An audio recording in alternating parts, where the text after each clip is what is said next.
هم يوم من الأيام جاب بالك هذا السؤال وقلت ياهو أول واحد يدخل النار؟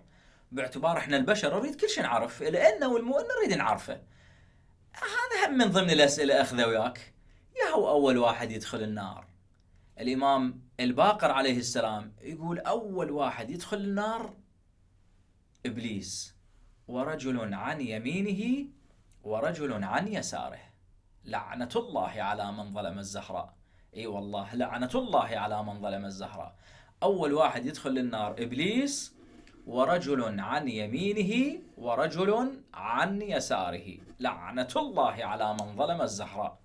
الكلام من كتاب ثواب الأعمال وعقاب الأعمال، صفحة 240، رقم الرواية 2 من العنوان اللي عقاب ابن آدم الذي قتل أخاه. والعنوان طويل، أنتم روحوا راجعوه لأنه العنوان أطول من الرواية. دمتم بخير وفي أمان الله.